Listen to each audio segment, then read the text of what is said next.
invitarnos. Bueno, soy la licenciada María Montalbán. Vengo en representación de la empresa Carro y Perfusión Combatec, que se encarga y tiene todos los insumos en cuanto a la línea de curación de heridas y manejo de ostomías. Bueno, rápidamente, en esta oportunidad se me ha solicitado hacer la presentación en cuanto a las lesiones por presión en pediatría, ¿no? ¿Tenemos lesiones por presión en pediatría? Sí, sí tenemos lesiones por presión en pediatría, pero estas lesiones son mayormente relacionadas a la presencia de los dispositivos terapéuticos, como vamos a ver. Pero esto no quita de conocer los factores de riesgo, como también el manejo adecuado que vamos a tener de estas lesiones. Bueno, a nivel internacional, la presencia de las lesiones por presión o úlceras por presión, como se les conoce, se reconocen como un indicador de calidad de cuidado y generalmente relacionado a ese cuidado de enfermería en la cual nosotros no queremos tener un indicador negativo, ¿no es cierto? Entonces, esta presencia de lesiones por presión genera un impacto negativo, por supuesto, a nivel económico, recursos de salud, lucro cesante, calidad de vida e impacto psicológico en el paciente y la familia, y refleja la falta de conocimiento de esta patología. Actualmente nosotros hablamos de lesiones cutáneas relacionadas con la dependencia. No solamente podemos hablar de lesiones por presión. Las lesiones por presión están dentro de este marco conceptual actual de lesiones cutáneas relacionadas con la dependencia. Es una de las lesiones, ¿no? Siendo las otras lesiones, pues, la lesión por fricción, la lesión por cizalla y humedad, y las relacionadas con los dispositivos terapéuticos. Y ahí es donde entra la población pediátrica y neonatal. Bien, a diferencia de los adultos, en los niños más del 50% de estas lesiones por presión o úlceras por presión se relaciona con la presión sostenida de los equipos y dispositivos. Entonces, si son relacionadas a la presencia de estos equipos y dispositivos, ¿qué estamos haciendo para minimizar el riesgo de presentación de este tipo de lesiones? Bien, entonces es un problema irrelevante, ¿no? Es la pregunta a veces que nos hacemos porque estamos acostumbrados a ver estas lesiones por presión en los adultos, donde tenemos pues las famosas escaras, que sí son el tejido necrótico que acompañan estas lesiones.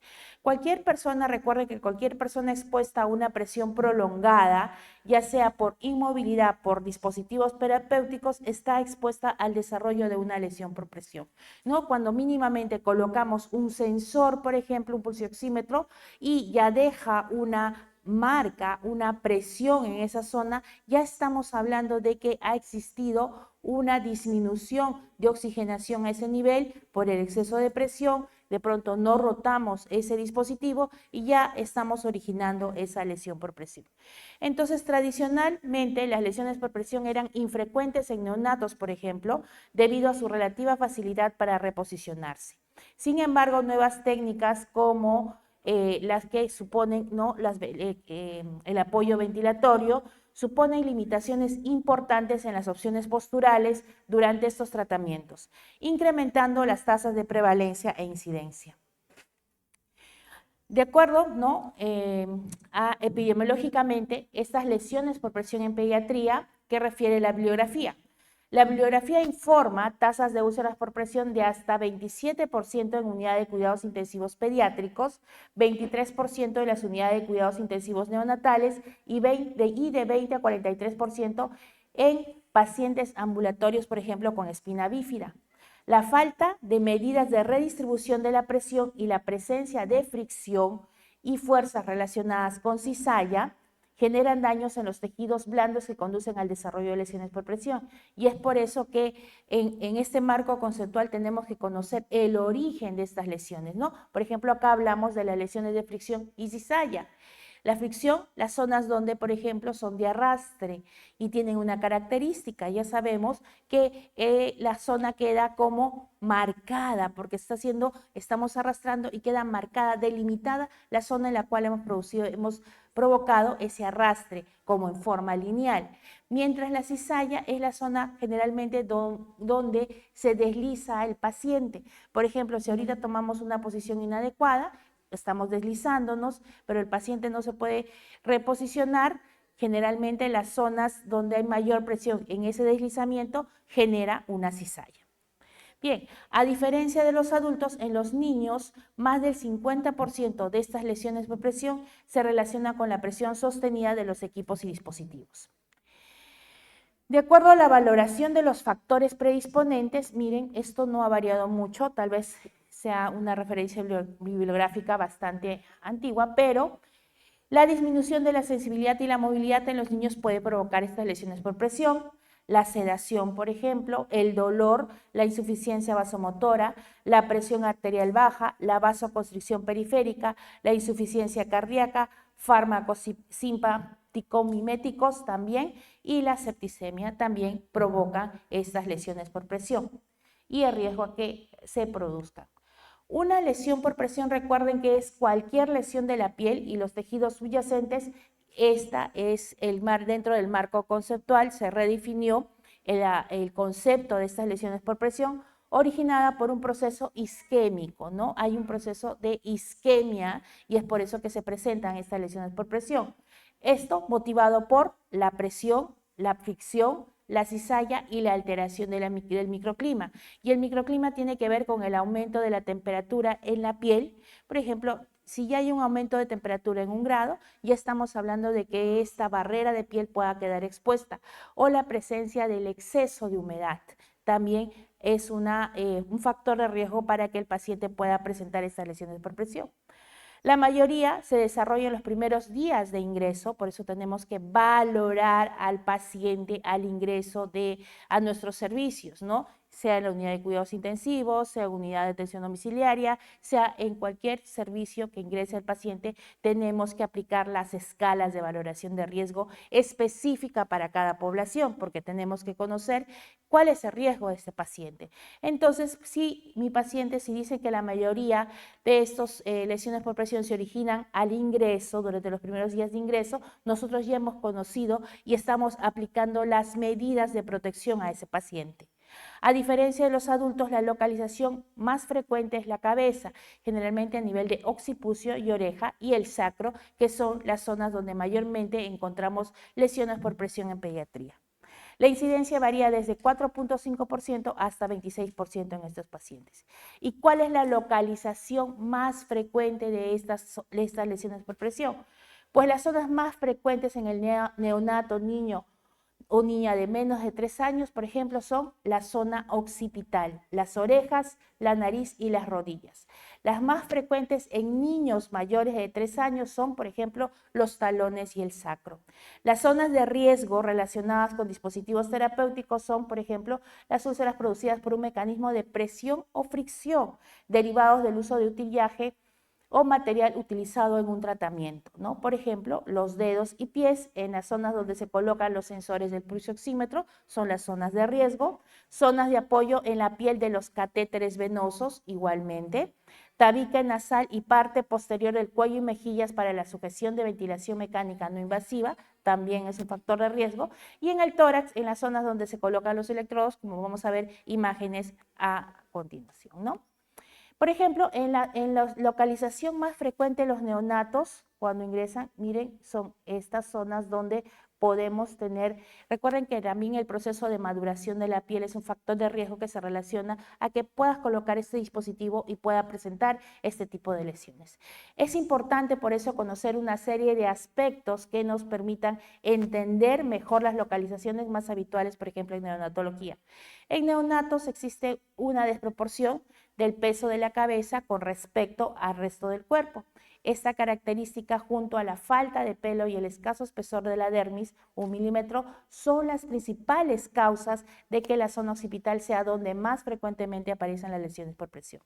La inmadurez de las defensas mecánicas, ¿no? Menor espesor y químicas de la piel en cuanto al pH, un pH neutro, provocan que los neonatos con presiones mantenidas puedan desarrollar una lesión por poco tiempo. Entonces hay que entender justamente la etiología o la causa por la cual esos pacientes pueden predisponer a tener este tipo de lesiones. Y bien, tenemos clasificación. Ha habido una actualización en cuanto a la clasificación, si bien no tenemos esa clasificación de las lesiones por presión, categoría 1, 2, 3 y 4, pero sabemos que también tenemos dos categorías adicionales que son el de daño de tejido profundo y las no estadiables. Entonces vamos a repasar un poquito esto. En la categoría 1, que observamos, por ejemplo, hay un eritema generalmente que no empalidece en piel intacta. Hay una alteración observable, la piel está íntegra, también por ello se hizo la redefinición del concepto de lesiones por presión, ya no se sugiere ya no usar la terminología, si bien algunos continúan usando la terminología de úlcera por presión, pero se hizo el cambio a lesión porque en el estadio 1, como ven, todavía tenemos piel intacta, no tenemos una úlcera, es por eso que se redefinió a lesión por presión. Entonces vemos una piel íntegra relacionada con la presión que se manifiesta por un eritema cutáneo que no empalidece al presionar. Además puede presentar cambios en la temperatura, eso es una condición más caliente o más fría. Consistencia del tejido, podemos ver edema o endurecimiento, que de pronto es la cascada de presentación de las lesiones por presión, desde esa hiperemia hasta la presencia de edema, ¿no? Pero todavía tenemos piel intacta. En la categoría 2, ya tenemos una lesión de piel, pero hay un compromiso de epidermis hasta dermis y pues no vamos a ver esfacelo, ¿de acuerdo? Esa es una característica. Si bien podemos tener un exudado moderado, pero estas lesiones por presión categoría 2 rápidamente tenemos que llevarlas a epitelizar y proteger. Entonces, como tenemos un exudado moderado abajo, por ejemplo, en este tipo de lesiones podemos usar hidratar la piel con un hidrogel, tipo por ejemplo un SAP gel, que muchos ya conocen, una capa fina después de esa limpieza de la herida y podemos colocar un hidrocoloide, un Duoder CGF como tratamiento porque tenemos un exudado moderado abajo. Hay que conocer que la condición para usar un Duoder CGF, un hidrocoloide grueso, es que la herida no esté infectada y con un exudado moderado bajo. Y esta herida tenemos que llevarla rápidamente a epitelizar, ¿no? Entonces es importante también conocer cómo actúan cada producto, cada insumo para esa curación. Luego tenemos la categoría 4, donde tenemos una pérdida total del espesor de los tejidos, músculo y hueso. De pronto es la lesión por presión mayormente comprometida, ¿no? Recuerden que para el estadio 4 ya debemos de ver tendón, cápsula articular, músculo, hueso. Entonces tiene que haber ello. Entonces es visible, ¿no? Entonces ahí, por ejemplo, podemos tener ya presencia de exudado abundante, ¿no? Células dérmicas, tejido subyacente y estructuras destruidas. El hueso músculo expuesto es visible o directamente palpable. En este estadio las úlceras se pueden complicar con graves infecciones como por ejemplo osteomelitis, artritis séptica, que pueden acabar con sepsis generalizada. Esta es la categoría adicional, como ven acá, miren el tipo, el aspecto de coloración. Es una sospecha de lesión de tejidos profundos, así se denomina.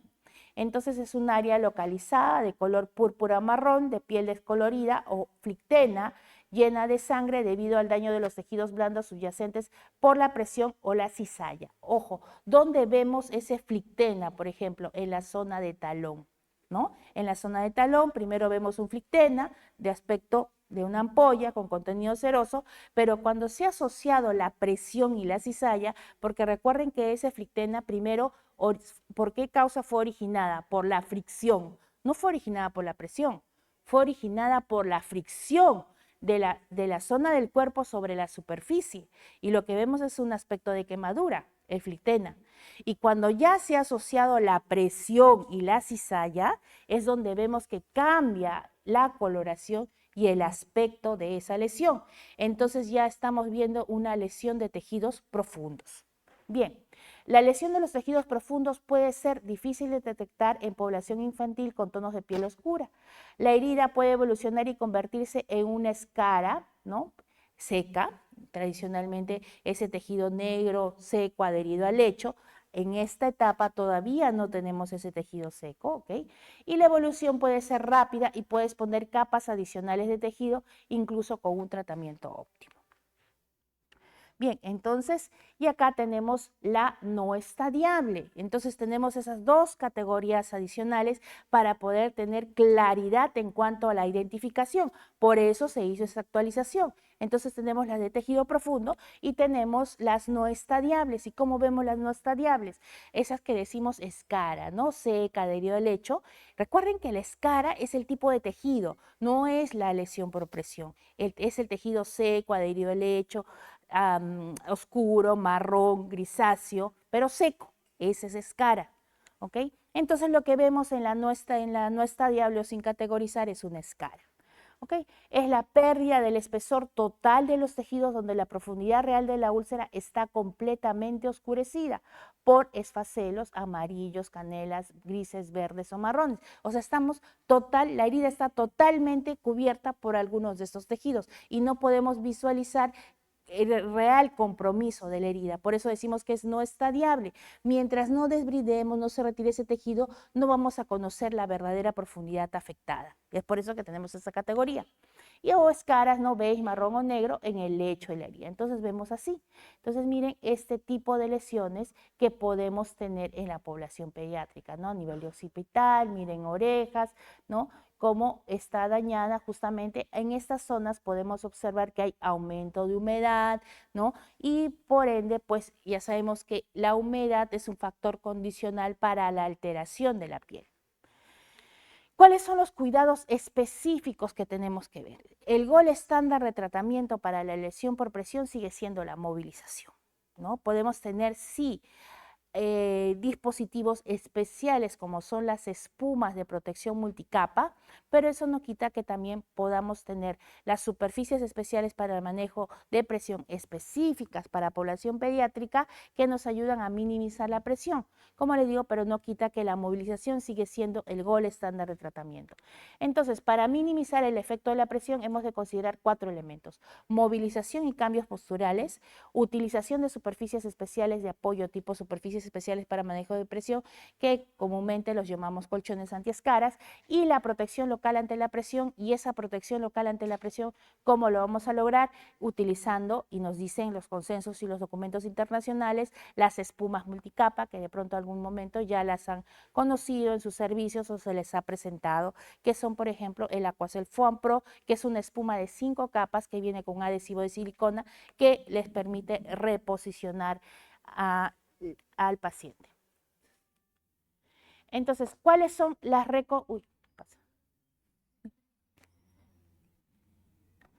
¿Cuáles son las recomendaciones?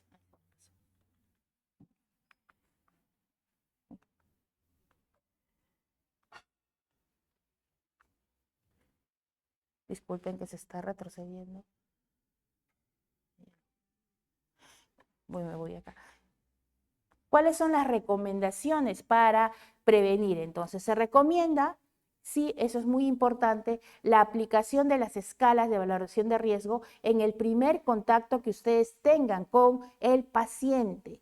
Por ejemplo, hay escalas de acuerdo a la edad del paciente. De pronto se nos es familiar la escala Braden, que específicamente es para adultos, y la escala que utilizamos para la población pediátrica es la escala Braden-Cook, específica para población infantil, y por ejemplo la escala de riesgo de piel neonatal específicamente para la población neonatal.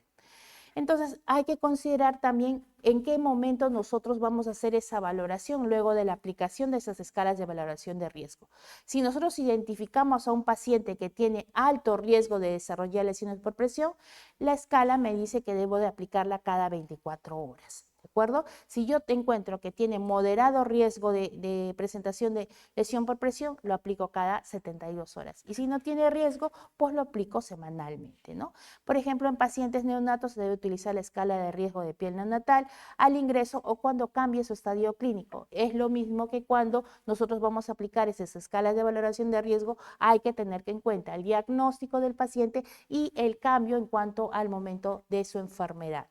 Entonces, es muy importante también documentar esta valoración de piel desde la cabeza de los pies de las personas detectadas en riesgo de padecer lesiones por presión. Y recuerden que esa aplicación de esas escalas de valoración de riesgo es una evidencia para que nosotros podamos tener, de pronto, justificar la necesidad de tener insumos para la prevención y sobre todo saber cómo ha ingresado nuestro paciente. Permítanme presentarles la escala Braden-Q, que es la escala recomendada para la aplicación y valoración de riesgo del paciente de población infantil o pediátrica, pues que es una escala desarrollada a partir de la escala de Braden, ¿no? Que es la escala de Braden para adultos, en la cual nosotros podemos aplicar esta escala de Braden Q a pacientes entre 1 mes a 8 años. Recuerden, esta Braden Q con 7 subescalas, es una escala validada y que ustedes la pueden encontrar inclusive en la guía actual y la guía técnica que ha sacado el Colegio de Enfermeros, pueden encontrar esta escala Braden Q.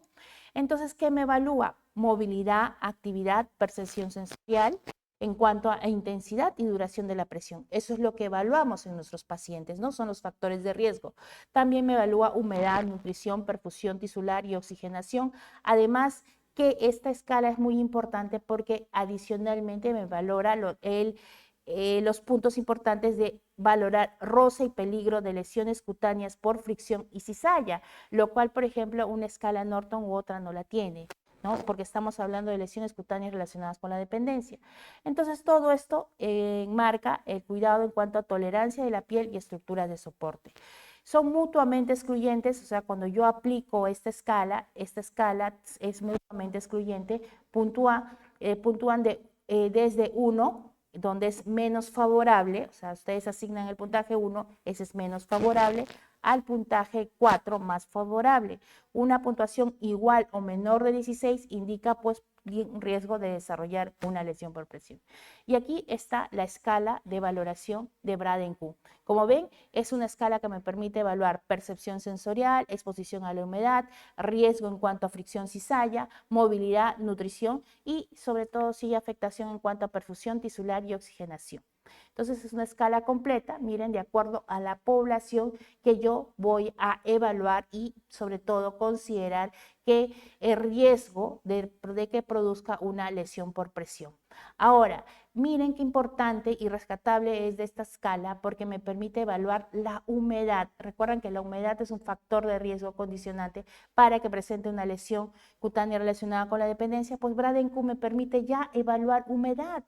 Y eso es muy importante. Si yo coloco el máximo puntaje, ¿no? Que es constantemente húmeda la piel de mi paciente, ¿qué estoy haciendo yo para evitar de que tenga, por ejemplo, una dermatitis de pañal?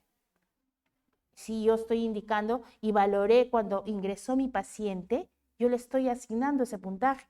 ¿Qué estoy haciendo para minimizar el riesgo de que esa piel se dañe por el pañal? Si ya en Braden estoy ya exponiendo ese riesgo. Entonces, para eso son las escalas de valoración de riesgo. También tenemos la escala de evaluación neonatal o riesgo cutáneo, que también es específica para el tipo de población neonatal en cuanto a la evaluación de condición física, reactividad, movilidad, termorregulación, ¿no? Miren, justamente aplicado para el tipo de pacientes, nutrición y humedad, ¿no? Entonces es muy importante por eso aplicar estas escalas de valoración de riesgo porque me permiten conocer a mi paciente y aplicar y planificar qué cuidados voy a tener en cuanto a la prevención, porque lo que queremos tener es prevenir las lesiones por presión, no que tengamos que curar esas lesiones por presión. Los cambios posturales siguen siendo lo más importante en cuanto al cuidado, ¿no? En pediatría se debe tener en cuenta el riesgo, si ya valoramos el riesgo, la edad, la tolerancia al movimiento, por ejemplo en neonatos, ¿no? La presencia de lesión por presión y de la estabilidad clínica del niño, solo con un cambio postural, por ejemplo, lateral de 15 grados en el neonato, se consigue realizar una redistribución completa de la presión.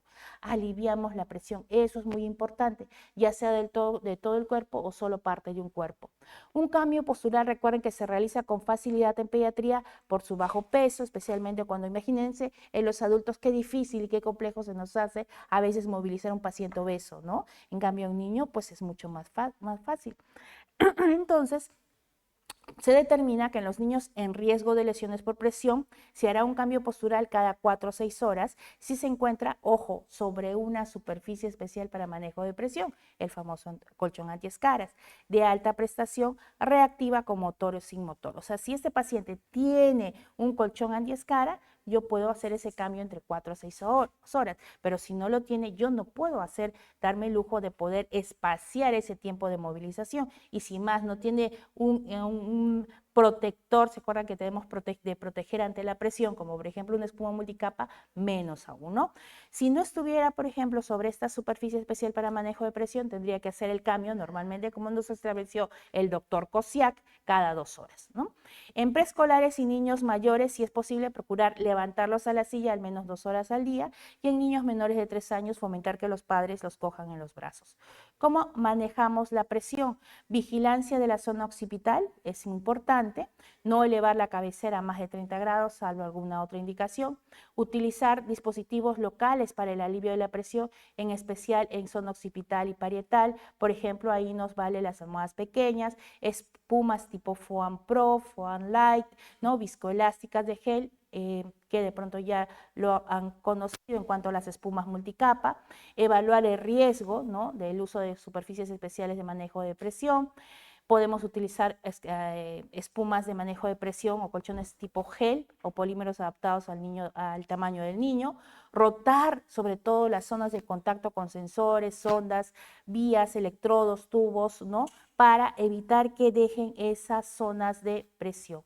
En cuanto a las superficies especiales para el manejo de presión, es importante destacar que las superficies especiales para manejo de presión se eligen de acuerdo a la edad y al peso del paciente. Y esa es una gran debilidad que tenemos. Por ejemplo, estamos acostumbrados a usar en pacientes adultos la superficie especial de manejo de presión con aire alternante, ¿no? Pero que realmente pues no es una superficie específica bariátrica para el paciente. Ojo, ¿no? Y es por eso que no disminuye o el paciente presenta esa lesión por presión. Recuerden que hay inclusive algoritmos que me permiten verificar, ¿no?, si esa superficie cumple o no esas condiciones para evaluar, para minimizar la presión. La elección de la superficie especial para manejo de presión ha de tener en cuenta la edad, riesgo, superficie corporal, patología de base y, si las tuviera, la severidad de las lesiones por presión, ¿no?, si queremos contar con una superficie específica para manejo de presión. Y para eso, de pronto sí, es importante conocer que estas espumas multicapa cumplen esa función importante de poder manejar todas estas situaciones. Ojo, que no debemos utilizar inclusive colchones de adulto para niños o menores o neonatos, ¿no? Todo paciente que presente una o varias lesiones por presión debe ser posicionado en una superficie dinámica o de aire alternante, ese colchón que tenemos, ¿no?, de celdillas que cambia, ¿no?, que se mueve cuando el paciente está recostado. En los colchones de aire alternante es importante que regule la cantidad de aire del colchón en función del peso del niño. Eso es muy importante. Considerar siempre las superficies especiales como un material complementario que no sustituye al resto de cuidados, ¿no? Eso es muy importante. Los dispositivos locales, y ahí viene, han demostrado, ¿no?, los cojines occipitales, las espumas tipo Foam, han demostrado su eficacia en la reducción de la presión pico, siendo lo de gel y viscoelástico dos buenas opciones para minimizar la presión. Entonces, miren, este es un método Tarice que me permite valorar y elegir la superficie que le corresponde al paciente en cuanto a superficie especial para manejo de presión, de acuerdo a la edad y a la edad sobre todo del paciente, ¿no? Si no lo sabían, pues es importante elegir esa superficie de manejo de presión de acuerdo a la edad del paciente, ¿no? Es muy diferente, por eso les digo que el paciente que tiene un peso mayor de 100 kilos muchas veces no resiste, ¿no?, o no hay no minimiza ese nivel de presión y tenemos la presencia de esa lesión por presión. Es importante recordar, colegas, que debemos valorar las localizaciones donde exista con presión prolongada entre la piel y una superficie, sea silla o cama, o un dispositivo terapéutico diagnóstico. No es necesario que existan dos planos duros, por ejemplo, cuando es el riesgo de lesión por presión, ¿no? Hay un contacto entre el cuerpo y la superficie, dos planos duros, para que haya esa lesión por presión. La lesión, recuerden que puede provocarse entre el dispositivo, que sería el plano duro, y una localización en tejidos blandos, y es lo que vemos en las imágenes de abajo. Las técnicas usadas, por ejemplo, en la primera imagen que ven la zona de tórax del bebé, no es una zona específica de, por ejemplo, de prominencia ósea, ¿no? Pero miren en la siguiente imagen. La técnica usada en la fijación de los dispositivos puede incrementar el riesgo de padecer una lesión por presión. La gravedad de la lesión dependerá del tipo y la fuerza aplicada en cuanto a magnitud en la fijación del dispositivo. ¿Qué creen que algunos me dirán, no es una extravasación? ¿No? No. Es un bebé que le colocaron una vianda venosa en la noche. El pacientito lloró toda la noche probablemente porque le colocaron la tablilla que a veces colocamos para fijar, ¿no? Para que no se mueva. ¿Y qué pasó? Al día siguiente se dieron con la sorpresa de que el paciente tenía esta lesión. Miren qué terrible, ¿no? Qué negligencia, ¿no? Esto puede suceder en los pacientes justamente por eso hablamos de las lesiones por presión relacionadas con los dispositivos que colocamos. Miren qué terrible, ¿no? Cuánto dolor puede haber tenido este paciente, y a veces no queremos justificar con que estábamos saturados o qué habrá pasado. Dios mío, no lo sabemos, pero miren, este paciente presentó esta lesión. Y por eso es muy importante y necesario movilizar los dispositivos clínicos según la presión ejercida y su potencial efecto lesivo. Es muy importante. Se requieren, por supuesto, elementos de protección, por ejemplo, hidrocoloides o apósitos de espuma, ¿no? Para proteger esas zonas en los distintos dispositivos, tanto como sea posible, y redistribuir la presión mediante el uso de superficies de apoyo en cunas, incubadoras, camas adecuadas de acuerdo a la edad y el peso. Los pacientes deben ser rotados por lo menos cada 2 horas o como sea médicamente posible. En la población neonatal o infantil, la descarga de la presión estará a cargo no solo de los profesionales de salud, sino también de los padres. Hay que involucrarlos en el cuidado, en lo posible, ¿no? Se recomienda liberar la presión producida por cintas y prendas de vestir ante la presencia de edema, así como minimizar la fricción y las fuerzas de cizalla. Bien, en cuanto a la protección, en cuanto a la ventilación mecánica no invasiva, hay que aplicar apósitos que distribuyen la presión, y si ustedes ven son hidrocoloides, un hidrocoloide extradelgado que está distribuido en las zonas donde vamos a colocar esos dispositivos. Si lo permite el estado general del niño, dejar media hora de descanso entre 4 y 6 horas del tratamiento para minimizar esa presión. Hay que cambiar la interfase, máscara o cánulas nasales cada 3 o 4 horas. Bueno, hay bastante información en cuanto al uso de los apósitos hidrocoloides, ¿no? Tesis, revisiones sistemáticas que me dicen que los hidrocoloides extrafinos me ayudan a minimizar el roce y fricción de estas zonas expuestas a esta presión. ¿Cuáles son las recomendaciones en cuanto al uso del CPAP? Pues tenemos que verificar el tamaño de la pieza nasal según las narinas del paciente, observar la integridad de la piel del tabique nasal una vez por turno. Se recomienda proteger la piel colocando un apósito de hidrocoloide, como veíamos en las imágenes, ¿no? En las zonas de apoyo de las piezas nasales, utilizar velcro para la fijación de la pieza nasal y proporcionar un gorro de tamaño adecuado al paciente. ¿Cuáles son las recomendaciones generales de manejo de dispositivos? Hay que colocar una interfaz en cuanto a la colocación de interfaz de ventilación no invasiva. Se recomienda evaluar la posibilidad de retirarla lo antes posible. Bueno, ustedes son los expertos, ¿no? Se recomienda así aplicar un apósito o dispositivo de hidrocoloide grueso que disminuya la presión. Puede ser también una espuma tipo Fuan Light para minimizar esas zonas de presión. Fijación del tubo endotraqueal, usar apósitos de hidrocoloide como segunda piel previo a pegar cintas de cualquier tipo. Es lo que veíamos en las imágenes, ¿no? Cómo colocamos la distribución, ¿han visto? Me gusta mucho esa imagen que coloqué, la forma, cómo se distribuye o cómo se coloca esos hidrocoloides extradelgados. En el cuanto de drenajes de ostomas, porque también tiene que ver con las lesiones por humedad, ahí están las colostomías, las ileostomías, las nefrostomías, las urostomías. Debemos de cambiar los puntos de presión de los dispositivos con frecuencia cada 2 horas o cada vez que se manipule al niño. Vías intravenosas venenosos, fijar con apósitos transparentes autoadhesivos que permitan evaluar el sitio de punción, ¿no? Sondas nasogástricas, si son de polivinilo o poliuretano, se cambian cada 2 o 3 días, las de silicona de larga permanencia, cuando corra el riesgo de desplazamiento. Miren, en cuanto a las ostomías, ¿no? Sean eliminación o traqueal, movilizar el dispositivo gástrico,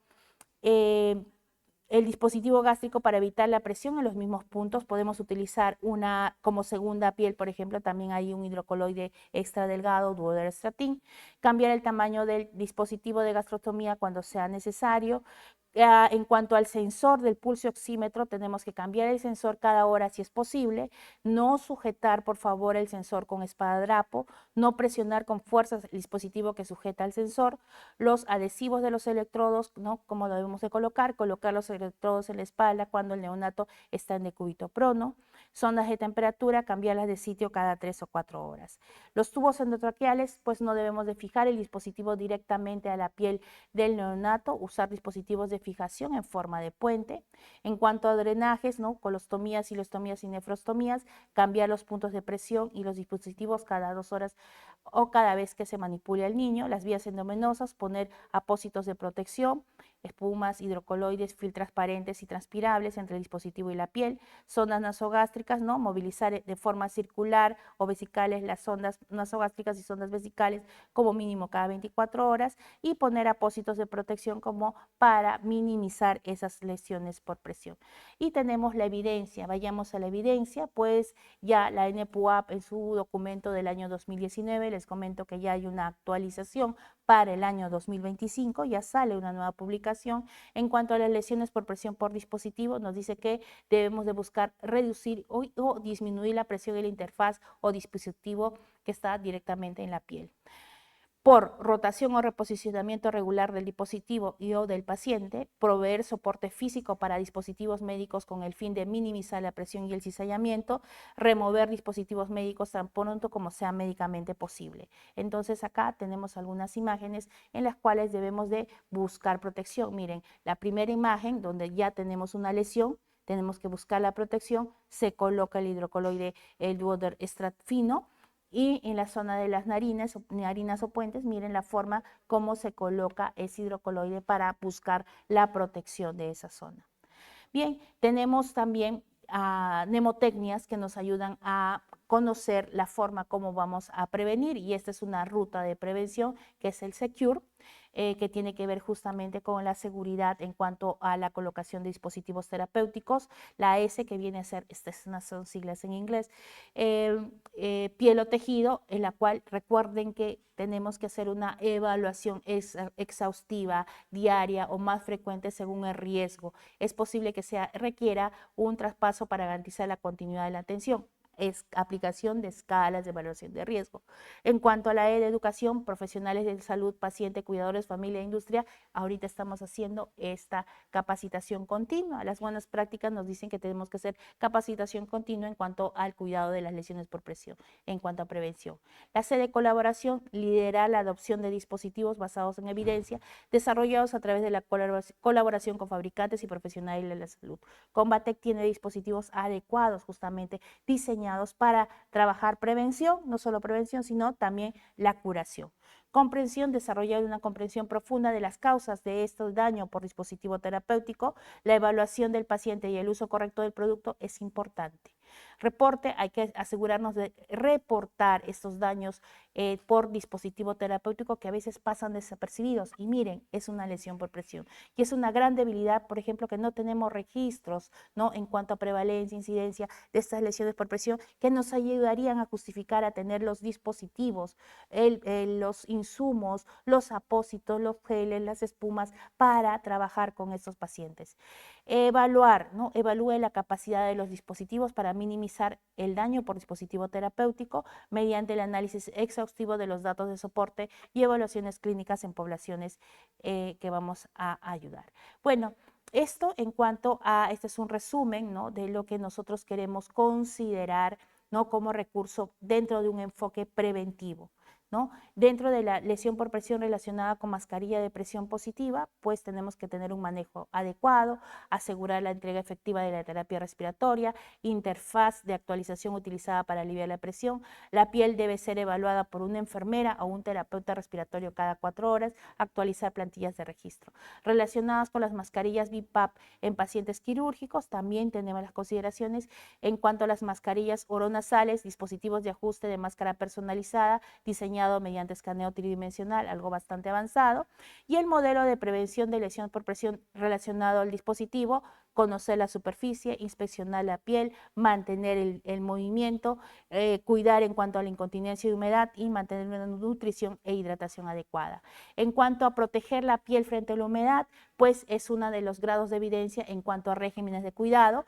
Tenemos las películas de protección cutánea en spray, en este caso Esenta, que es una película 100% de silicona en spray, viene además con un componente adicional que es Santalene, que es antipruriginoso, ¿no? Vayamos a entender las bondades de cada producto, sobre todo la silicona, que es bastante amigable con la piel del paciente, ¿no? Esta combinación podemos usarlo para el manejo de la humedad. Tienen ustedes dermatitis de pañal, por ejemplo, acá esta imagen les presento de esta gastrostomía donde hay una zona de humedad. Ahí manejamos la técnica de Costra o técnica de crusting, que es aplicar el polvo estomagésico, que es un polvo regenerador de piel a base de carboximetilcelulosa, pectina y gelatina, que nos ayuda a controlar la humedad. ¿Por qué usamos el polvo regenerador de piel? Porque nos ayuda a controlar la humedad. Hay que entender los componentes y por qué actúan y cómo actúan. Y hacemos la técnica de Costra. El polvo va directamente a la piel, va a retener esa humedad, aplicas la película de protección cutánea a 10 centímetros, la técnica se repite de 2 a 3 veces. Esto puede ser también aplicado a la dermatitis asociada a incontinencia, a la dermatitis de pañal del bebé, porque ¿cuál es la causa? El efluente, orina u heces, lo mismo, orina y heces, perdón, lo mismo. Entonces vamos a buscar esa protección de piel. Entonces existen documentos, miren, relacionados justamente a este daño por dispositivos. Recuerden que este daño está justamente relacionada a la población pediátrica. Inclusive ya hay una validación a nivel de Brasil de una escala específica para valoración de riesgo que incluye a la población desde 0 años hasta los 14 años. Ya no separamos, como veían Braden-Q y la NSRA, sino están unidas, se llaman Braden-QR, en la cual inclusive ya está específica y se ha validado el evaluar directamente el daño por dispositivos. Ya de pronto, prontamente lo podemos tener, o si ustedes desean la bibliografía, les podría alcanzar con mucho gusto. En cuanto a las medidas de control de la humedad, les decía la escala de valoración de Braden, pero también tenemos escalas específicas de evaluación clínica del grado de dermatitis de pañal. Miren cuán amplio es nuestro panorama en cuanto al manejo de estas lesiones o de las heridas en pacientes, ¿no? Entonces, tenemos Braden, usemos, ¿no? Braden-Q por la humedad, pero también tenemos esta escala específica. Y en cuanto al control de la humedad, es importante cambios de pañal según necesidad, no hay que esperar que se saturen, cada 2 horas si hay riesgo, cada 4 horas si es moderado, cada 6 horas si es bajo. Evaluar protectores que impermeabilicen la piel, y ahí es donde tenemos las películas de protección cutánea tipo Esenta. ¿Para qué? Para permitir visualizar el estado de la piel. Es diferente aplicar una crema de óxido de zinc que a veces no me permite visualizar cómo está el estado de la piel. Entonces es muy importante utilizar productos que sean beneficiosos y que permitan también la prevención. En control de los estomas hay que adecuar bolsas, ¿no? Que sean adecuadas, que tengan un adecuado hidrocoloide, ¿no? Que permita justamente el hidrocoloide que viene en las placas de los discos de las ostomías, de las bolsas de ostomía, permiten retener y dar humedad. Y hay que considerar el tipo de material, si está cumpliendo o no ello. También en la zona de traqueostomía, también como prevención, porque hay un daño de piel periostomal en esa zona, podemos utilizar apósitos de espuma, ¿ok? En sudoración profusa hay que tener el control de la temperatura corporal, higiene adecuada, saben que debemos usar un jabón de pH neutro, evitar los jabones antibacteriales o con alcalinidad que destruyen esa barrera cutánea, ¿no? Eso es muy importante, cambios de ropa y sábana. Entonces, esta es la tecnología de espumas que les hablaba multicapa, que considera minimizar la presión, la cizalla, la fricción y en cuanto al microclima, la humedad y la temperatura de la piel del paciente, ¿no? Entonces, esto ustedes tienen la oportunidad de poder tenerlo de pronto en su institución si hablamos, pero primero tenemos que conocer a nuestro paciente, ¿no? Mínimamente aplicar claramente y de forma individual estas escalas de valoración de riesgo. Y las películas de protección cutánea en cuanto al manejo de humedad y cuidado de piel y manejo del daño por adhesivos, tenemos los liberadores de adhesivo tipo ESENTA también dentro de la línea de cuidado de piel. Bueno, muchísimas gracias. Quedo atenta si hay alguna pregunta. Gracias.